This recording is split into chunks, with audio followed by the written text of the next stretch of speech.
बहू बनी मुसीबत। गांव माधोपुर में शशि बहन का परिवार रहता था। शशि का एक बेटा, बहू और बेटी थी। पति और बेटा किसान थे जो सुबह खेत में जाते और सारा दिन मेहनत के बाद शाम को घर लौटते। शीला भी घर में रहकर सिलाई का काम करती। शीला की बेटी भी बड़ी समझदार थी। वो घर के काम में माँ का हाथ बटाती। लेकिन बहू बहू का हाल निराला था।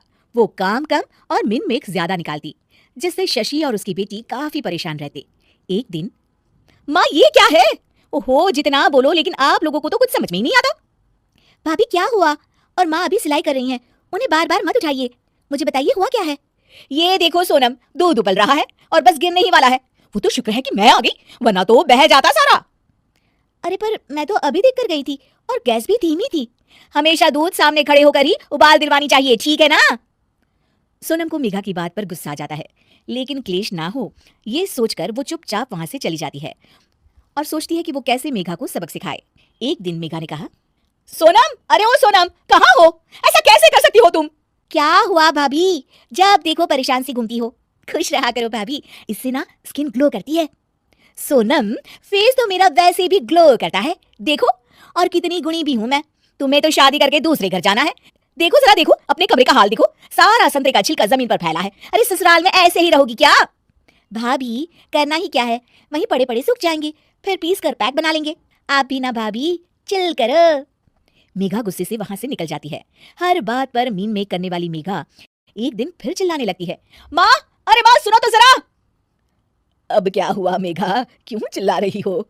माँ ये देखो, देखो जरा, ये कांच का कटोरा जिसे टेबल के किनारे रखा है। अरे किसी का एक हाथ लगेगा और ये गिरकर टूट जाएगा। तभी मेघा के कमरे से कुछ गिरने की आवाज आती है। वो भागकर कमरे में जाती है, जहां उसके पीछे शशि भी आ जाती है। मेघा के कमरे में उसका शीशा गिर जाता है। लगता है बहू, तुमने अपना शीशा कोने में रखा होगा, तभी गिर गया। जरा दूसरों को सीख देने से पहले खुद भी अमल कर लिया करो। वहीं कमरे में पर्दे के पीछे छिपी सोनम हंस रही होती है। मेघा काफी परेशान रहती है कि उसके साथ ये क्या हो रहा है। वो सोचती है कि कैसे वो अपनी सास और ननद के सामने खुद को होशियार साबित करे। एक दिन मेघा सोनम से कहती है, सोनम, आज ना मैं तुम लोगों को चाइनीज बनाकर खिलाती हूँ। देखना मैं कितना अच्छा खाना बना लेती हूँ।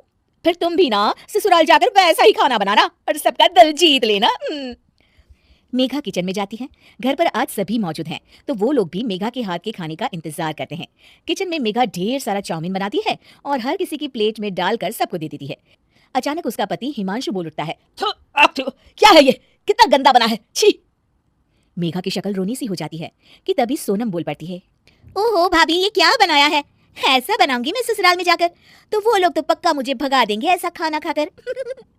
पूरा घर हंसने लगता है। तभी मेघा की सास कहती है, कोई बात नहीं बहू, कभी कभी ऐसा हो जाता है, पर हाँ, दूसरों को सीख देने से पहले खुद का सही होना सबसे ज्यादा जरूरी होता है।